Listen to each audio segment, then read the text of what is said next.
All right, this is Joey with the Dayton Business Podcast. This is episode two of the Dayton Business Podcast, and I'm here with Luke Miller. He is the owner of LH Developments. Yep. Awesome. And he is born and raised here in Southern Ohio in the Dayton area. So let's just get right into it with Luke and let him tell us what he does and how he gives back to his community and what he's, what he does really. All right. So guys, great to meet you. I'm Luke. I born and raised in Springboro. I graduated from Springboro High School. My dad actually owned a hardware store in Springboro. Nice. So been around Springboro my whole life. It's just a little suburb right out of Dayton. Yeah. We've done a lot of work in Dayton area, try to help bring the Dayton market up and stuff as well. I own an excavation business and run an excavation business as well. And we do a lot of work up around the Dayton area. Nice. So we love Dayton. We own LH Developments, which is a flipping. We come in, remodel houses. We build new homes, spec homes. And our goal is kind of over the next couple of years to bring affordable homes to the Dayton area. And even the suburbs of Dayton as well. That's just something that there's really not obtainable anymore as a young couple, young adults. There's just really not affordable homes anymore. So we really want to bring that to the Dayton market. That's one of our main goals right now. So yeah, that's cool, man. Oh yeah. So you grew up in the Dayton area. Yep, I did. I went to Springboro High School. I played football for Springboro High School. I've always been around just the Dayton area. So then my wife and I moved outside of the Dayton area a little bit. We live in Oregonia. We have some property out there. But it's country. Oh yeah, that's right. Yeah, it's country for sure. So that's awesome, man. So like, what was it like growing up here in the Dayton area? Like, what things do you remember about the city, the community? So really, growing up in Springboro and Lebanon area, we're about 20 minutes from Dayton, but I remember going to Dayton, going to the movie theaters up in Dayton when they still had the dollars. I think it was Danbury Dollar Saver movie theater. That's now a Honda car dealership, but we used to go there all the time. I remember going there. I remember going to the Dayton Mall, which is now like almost like a ghost town. But when I was a kid, it was just where you went. I remember going to Walmart where Menards is now. That was the hangout place. We would go there. My dad, like I said, he owned a hardware store. He would work until 6 or 7 on Friday nights, and then we'd always go to dinner up somewhere. Our favorite place was Chi-Chi's in the Dayton area. So we'd always go to Chi-Chi's and then hit up Walmart after that. But I just remember growing up in that time, it was just a whole different time. I mean, I was back in the early 2000s, between like the 2002 to 2012 era, and it was just a lot different up there. But, Dayton's always been a growing community. There is some stuff that I remember that's nostalgic, like the Walmart and the Chi-Chi's and stuff like that. It's just it was a great time to grow up in, Sure. But yeah, I'm not from here. I'm from South Florida, but I've lived here now almost 6 years. So Dayton I love it. I call it home. My wife's whole family's from here, Springboro area. And now my kids are raised here. Yeah. They're growing up here. Exactly. We go to Dayton Dragons games all the time. Yeah, you can't beat a Dragons game. Dude, it's fun. It's fun. And it's cheap. You can afford it. The whole family can go. Correct. It's nice. I'm not breaking the bank every time. Yeah, exactly. You're not spending $200 every time you go. Yeah. And you still have fun. Yeah, absolutely. And it's, getting to see some of the different events that they have throughout the year. The fireworks, I think they do fireworks on 4th of July. Yeah, 4th of July. And they do like different events and stuff. But like some of the things that for me stick out that, I'm living here now is, I see what it looks like in Dayton sometimes. And so like driving through old cities in the US sometimes, and it makes you sad. When you see like different parts of the cities, like are starting to be run down. And I'm like, why is it like this? And that's why I wanted to get into, this podcast is like, I wanted to bring light to different businesses and different communities or parts of the communities that are like, we want to make this better. Yeah, for sure. Like I'm passionate about that. I think Dayton could be a thriving city, and it's starting to become that. You see like different parts of downtown are starting to be rebuilt and look better, like developed. So that's pretty cool. But, going back into Miller Dirt Works, like L&H Developments, what are you trying to really accomplish, So our biggest goal right now is to bring affordable housing. Like I said, you really can't find affordable housing nowadays. When I started doing this, you could buy a 2-bedroom, 1-bathroom house for $100,000. Now you can't find one for under $250,000. So our thoughts were is we can start building these new homes in the Dayton market. Um, get the lots because you can get the lots from Dayton for pennies on the dollar because they're all these houses are tearing down. They're tearing down. I think there's 20,000 houses this year or the next 2 years they're planning on tearing down. So our main goal is to try to get some of those lots, build houses back there, um, build them affordable so we can get people in there, and then kind of help the Dayton market start growing again.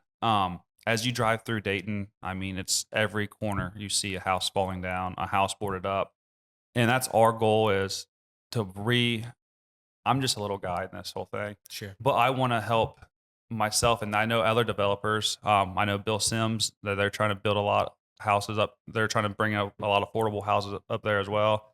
We're just trying to revamp Dayton a little bit. Yeah. And even if I can help with building 10 or 15, 20 houses, that's 10 or 15 more houses than they had before. Sure. And that helps out the community as well. And Dayton's really, they need that help right now. Sure. And there's nobody doing that right now. So Yeah. that's our main goal. Our main focus is try to get back to the community as well. So Yeah. With me I'm 31 years old. I know a lot of people that are my age or a little bit younger. They can't go out and buy a $500,000 house right now. That's what they need for their family. It's real. But in my eyes, is we can not skimp on the houses, but we can build these houses a little cheaper by not doing custom cabinets. But we can still do quartz countertops, and do spec homes and do all spec flooring, and then just save money that way. And these people can get in these houses for a little bit cheaper than they would be if they were going to go build a full custom house, and they still get a new house with a warranty. So that's our goal right now, and to help out as many people as we can, and still make a little bit of a profit. That's awesome. So you said something great. You're 31 years old. Yep. How long have you been in business? How long have you been doing business? I've been around business my whole life. My dad, like I said, from when I was born till I was, I think we got rid of the hardware store when I was around 18 or 19. My dad owned a hardware store, and he's always been in business for himself. When I was 13, I always wanted to start my own business. So when I turned 14, I started a little scrap metal business. I would pick up scrap metal in my mom and dad's backyard, That's and then awesome. take it to the scrap. And then I used that to buy my first lawnmower. And then we had, I borrowed my dad's old John Deere lawnmower, and we would mow yards when I was 15. My mom would actually drive me around. She was my first employee. Shout out to my mom. Thanks for that. Hey, there we go. So she was my first employee. We used to mow a church in Miamisburg. 1099. She was 1099. Yeah, that's right. Exactly. So she was my first employee. We'd mow a church in Miamisburg, and we'd mow it, and we'd mow a couple other yards. And then by the time I got out of high school, we were mowing quite a bit. I had some buddies of mine from the football team helping me and stuff. Yeah. And then I had one of my best friends. He worked for me full time. And then I wanted to go to college and play football because that was the only way I was planning on going to college. Mhm. But my lawn care business kind of took over. Wow. And I saw the light where I could make more money doing that than what I actually wanted to do as far as being what I was going to go to college for. Sure. I went to the vocational school for firefighting. I was a firefighter, EMT. You were a first responder? Yeah, first responder. Wow. That didn't last long. It wasn't really my thing. Mhm. I wanted to be a business owner. That's all I wanted to do. Yeah. So the lawn care business took off. We did that I did that for almost 10 years. And it was a great business. Learned a lot of stuff. Learned the right way to do things, the wrong way to do things, Yeah. and a little bit of in between. Got myself in some trouble and sometimes with clients and stuff. But when you're a first generation business owner like that in that business, you learn everything. And that's what I've taught myself. And I've always told myself, even though I had mistakes, it was cheaper than going to get a degree. And I learned a lot better than getting a degree at a 4-year school. Yeah. Which nothing against degrees. Some people, that's great for some people. For me, I just couldn't sit still. Yeah. I always wanted to be doing something. And then I think it was in 2018, I started transferring over. I always wanted to play in the dirt. I always wanted to have excavators and bobcats. So we bought our first excavator. Yeah. My wife and I, we were just dating at the time. We bought 10 acres out in Oregonia. Wow. And I told her, I said, I want to start an excavation business. So I'm going to buy 10 acres. I'm going to learn how to do this. So you and your girlfriend at the time. Yeah. So just bought land. So it's my wife now, Haley. We were blessed. Just extremely blessed. We had a really good friend of mine. He bought some land from this guy. Wow. And then I gave the guy a call and asked me asking him if he had any more property for sale. He said, I have a 10-acre tract and a 16-acre tract. I said, well, I can't afford the 16 acres, but I can afford the 10. So he did land contract for us. We put 10% down on it, and he financed the rest of it for us. And we were off to the races. And then 6 months later, I asked that girlfriend to marry me on that property. Wow. So, and then we started construction. We did construction for about a year. I put a 9-foot round culvert in. It's crazy, man. It was a huge project. Oh And I'm God. just some young kid. I didn't know what I was doing. Now, was this cleared land, or was this No. like wooded? Like what? Wooded, 100% wooded. Really? So 10 acres of wooded land, 10, and now 10 you're acres clearing wooded it. land. There was a creek, a huge ravine, about 35 foot off the road. So I had to put a huge culvert in. This culvert we put in was 30 foot long, 9-foot diameter. So we had to run a huge excavator. I put it in. We put around 500 tons of gravel in around it. So it was a What? huge project. I did that. I actually remember I worked all day on Thanksgiving to get it done because we were trying to get across the creek. Yeah. And I had, I was balling on a budget back then. So I had, I rented an excavator the week of Thanksgiving Yeah. because I knew I got 3 days free for renting it because they weren't open on that Thanksgiving weekend. Yep. So I got a discounted price, but I knew I had to work all through the holiday. So we worked all through the holiday. Well, we got it done, and we got the excavator returned back like it needed to be. Wow. And so we got across the bridge, and then we started we built a barnuminium before they were cool. So it's just a barn with an apartment in it. But it's worked for us. We brought 3 kids home there.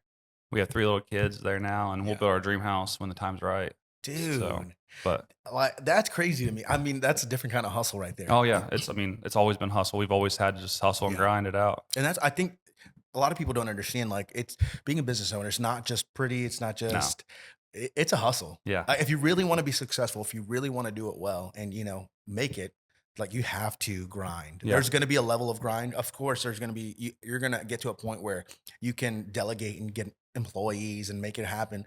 But to get the employees, you have to have the money to pay the employees. And if Exactly. you don't have the jobs to pay the employees or to get the money, like, it doesn't work. So it's 100%. a whole like cycle. Sometimes there's going to be nights where you're burning some midnight oil, Oh yeah. or holidays where you're sacrificing so you can be with the family, right? Yep, that's right, man. It's been uphill battle. I love it. There's nothing else I'd rather do. But if you look back, I started this when I was between 14 and 15 years old. I'm 30. I've been doing this for 16 years. Yeah. And it's been nothing but a hustle. But we're finally starting to see the light at the end of the tunnel where Yeah. all this hard work and hustle that we've worked for is starting to come to fruition, and we're just very blessed. And we're actually starting to step into what we feel like God has really placed us in our hearts. And that's been the hard part over the last 4 years is I've just been hustle, hustle, hustle. And I've not really been walking in what God has in store for us. And over the last 4 years, we switched churches and stuff and we go to City Gate Church. And that's really helped us get in as far as kind of find out where I'm supposed to be at and what my niche is and what God's calling me for me on my life. And just over the last 6 months, I've really had a lot of coming to Jesus moments. And I kind of feel like we're finally with the LH developments and the LH homes, which we're going to start building custom homes. We're going to specialize in barnuminiums because that's kind of what I know. I built my first one, and we kind of know that a little bit. And we're going to specialize in spec homes as well. But walking through this with the faith, it just makes it 10 times easier and better. And then my wife is coming on with me as well to help us. So, So you guys are doing this as a unit. A unit. Yeah. So my name's Luke and her name's Haley. So that's why we came up with the LH. So That's cool. It's been great. We get along. We didn't get along great at the first, going into business with each other is hard. We see each other at home. We see each other when we go out. Yeah. We see each other at work now. So we're always together. Yeah. But I kind of sat down and realized there's things I'm really good at, and there's things she's really good at, and there's things I'm really bad at, and there's things she's really bad at. But we're really good at the opposites in business. Yeah. So it just helps out tremendously. I couldn't do what I do right now without her. Yeah. And the business would not run without her. Wow. Even right now, she's only working 1 day, 2 days a week. Sure. But even what she's doing at home is just, taking care of the kids. So I can be out there doing what I need to be doing selling jobs, selling property. Yeah. Just that right there is just so helpful because I know the kids are taken care of. Yeah. I know I don't have to worry about the kids with a babysitter or at a daycare, and we're just so blessed for that. And then we do have a babysitter that comes once a week, and she comes back and works in the office, and we work together. And she's got an eye for design, and I don't. Yeah. And I got an eye for the outside design, and she's on the inside design. She's creative. She's very creative. It's like the other day we were trying to pick out tile over FaceTime, and I couldn't do it because I didn't want to pick out the wrong tile and it'd be the wrong tile. So I said, we're just going to come back here. But we've learned how to work with each other, and we're still learning today. She's working for me for a little bit in the office, and she's not doing work stuff though. I told her to write I got a list I wrote down for her, and I want her to write down her goals in life, her goals in business, and her goals as a mother, and what she needs more from me. That way, I feel like if she writes those goals down and they're on paper, and I can read those, I can maybe work more towards those goals. Yeah. And yeah, she's not working for me today as far as doing business stuff, Sure. but this stuff right here that she's doing is more important than anything because I need to know what she needs from me and what the goals that she wants to strive to meet. Because if our goals are different, then we're never going to reach, neither one of us are going to reach the goals. Yeah. So we need to write down our goals and see how we can meet each other's goals. Yeah. So how you can do it together. Exactly. And that's been the biggest struggle is I've always done this by myself and bringing her in, but now it's really starting to jive because it's something we've always been praying about and stuff. And God just does mysterious things at mysterious times, man. It's crazy if you just follow the Lord. Yeah. So that's amazing, dude. So you have to have a different mindset to be a business owner, an entrepreneur, which is what you are.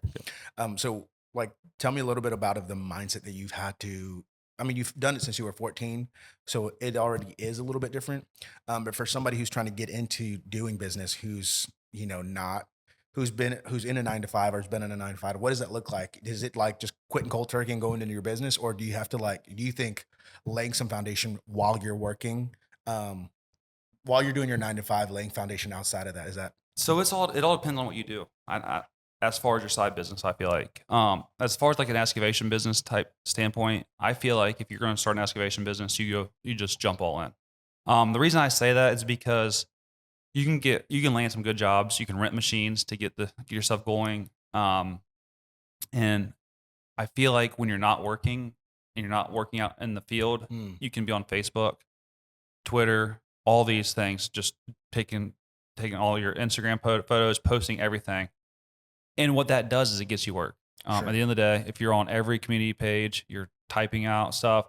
And when you're working 9-to-5, everybody else that you're doing the work for is working 9-to-5 as well. Yeah. So if you're working 9-to-5, you're trying to sell jobs between 5 and 9.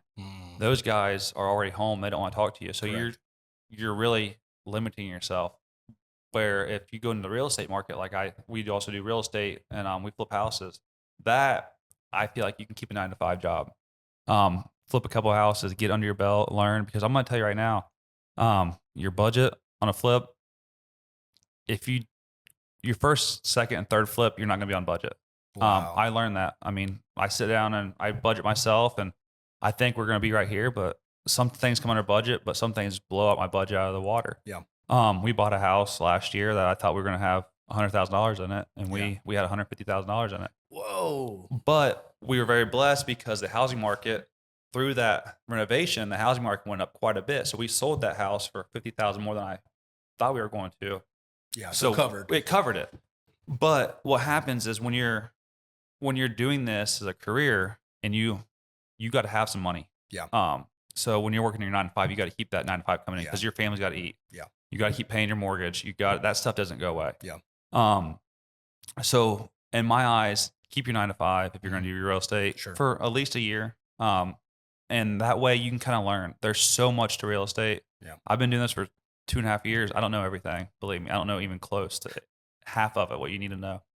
But I do know enough now where I feel like I could step away and just do this full time if I wanted to. As far as building houses as well, I would stick to 9-to-5. Yeah. To get that going, because you make good money on a flip house, but you got to reinvest that money to your next one. So you really want to get a good nest egg set up. Our goal is every year to flip 3 to 4 houses, and that's our goal. And my goal next year will be maybe 5 or 6 houses as we keep growing. Yeah.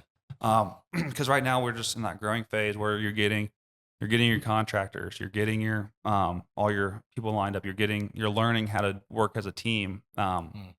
How to get your different because one contractor doesn't do everything. You Yeah. have your countertop contractor, your cabinet contractor, your flooring contractors, your drywallers, and then most of the drywallers don't finish. So you gotta have a finisher. You gotta have a tile guy, and I do have a guy right now I use. His name's Cody Metz, and he's done amazing work for me. Yeah. And he's more of a one-stop shop, and he pulls in his drywaller in for me.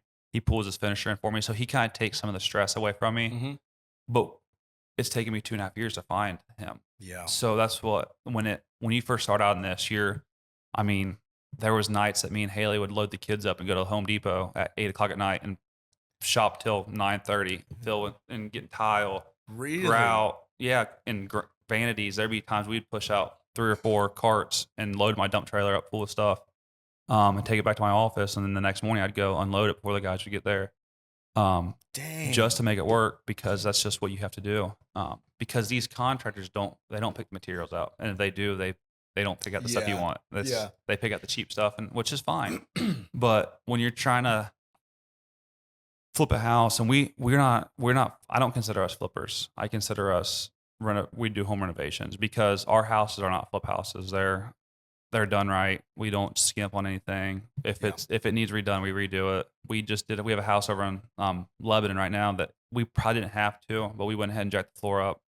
Put all new Dang. beams all the way around it. Really? Yeah, we went all out. Dude, somebody would have just slapped some linoleum on there, just call it a day. Exactly. That's what some of these flippers will do, and they'll just slap cheapest tile they can in there, cheapest wood flooring as they can, and then cheap cabinets, and go on with it and make 50 or 60,000. Where I want people to know, because first off, I'm a realtor too, so I'm selling the house to the people. Yeah.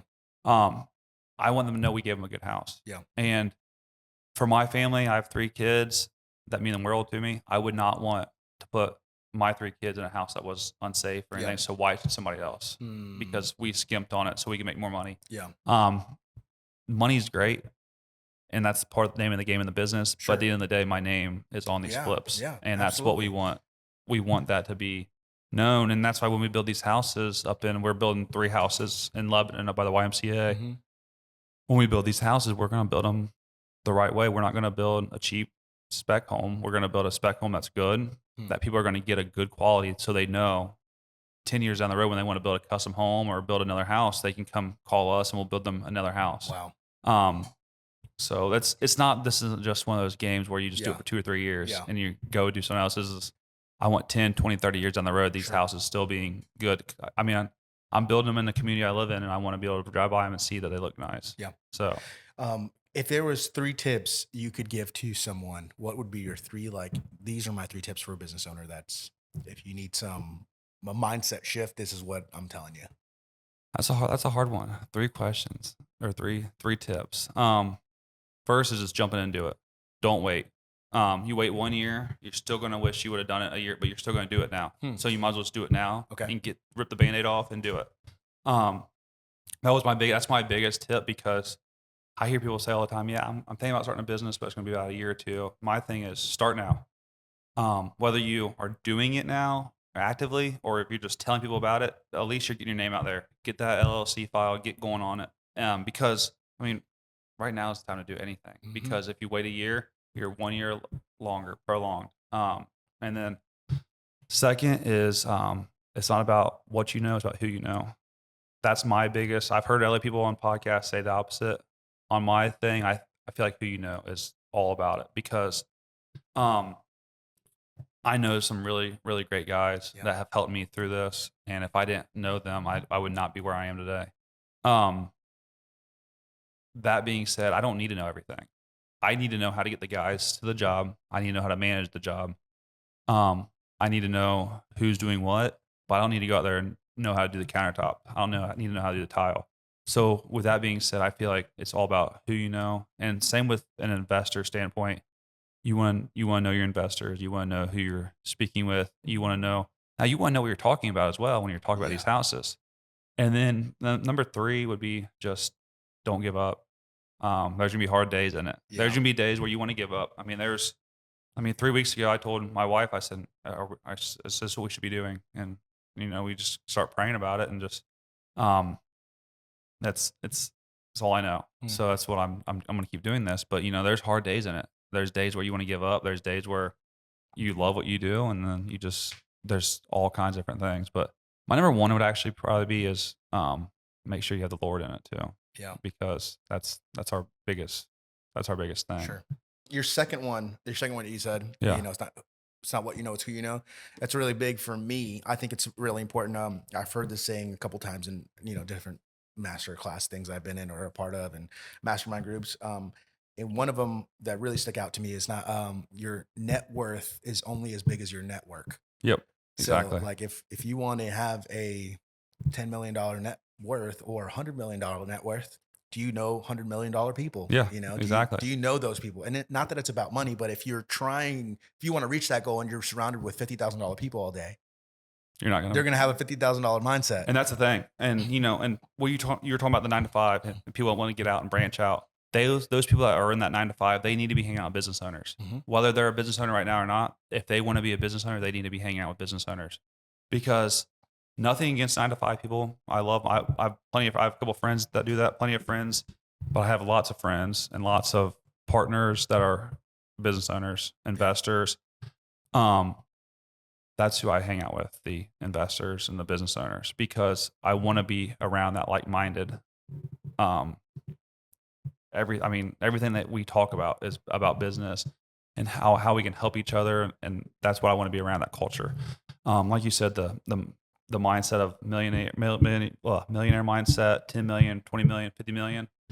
You want to be around those guys. That's my goal, is always to be around people that are doing better than I am, because then I can learn from those guys. Sure. If I'm in a room with a bunch of guys that are doing less than I am and doing worse than I am, it's not a good room to be in, because then they're all trying to learn from me, where I'm trying to learn as much as I can, which I love teaching people, but I want to learn as much as I can. Sure. Especially right now, I'm 31 years old. I really want to take this over and do what I can over the next 20 years, and just really want to build a kingdom wealth and wealth for my family and everything. So, how do you give back in any way with your business or your businesses? Like what are your give backs that you do to the community or, to the world? Like what do you do?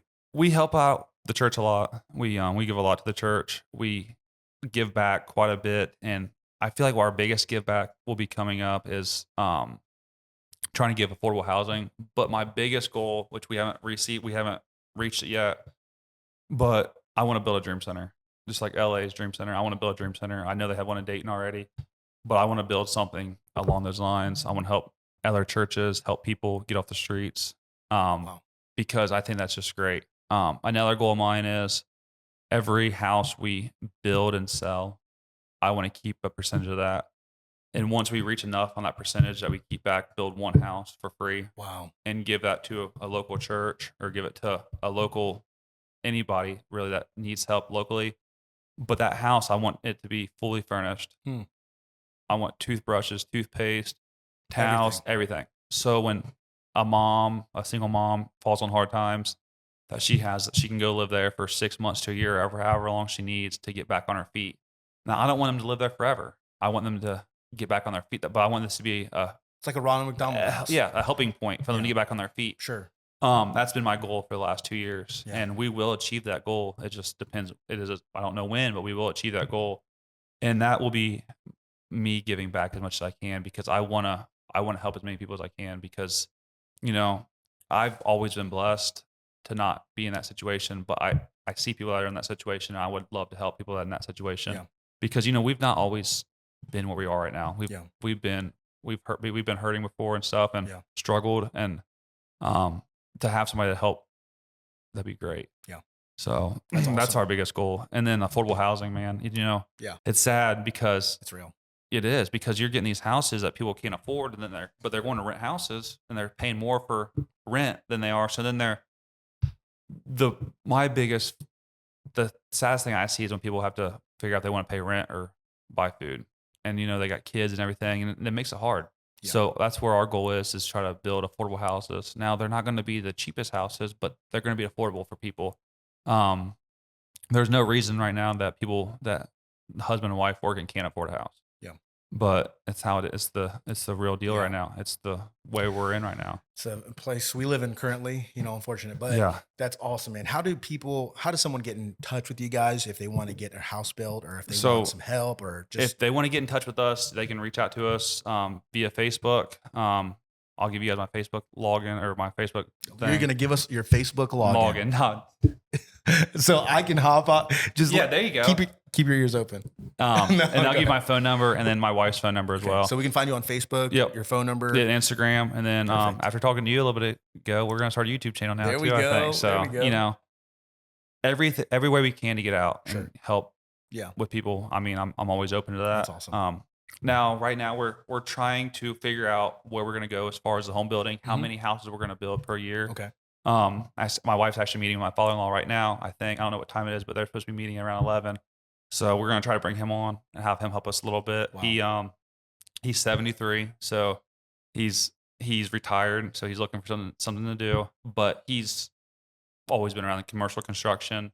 So he's going to be a great asset. I was just going through some estimating stuff, and I told my wife, I said, make sure you go over this with him so we can kind of figure out where I might be missing things and where he might be missing things, so we can work together. Sure.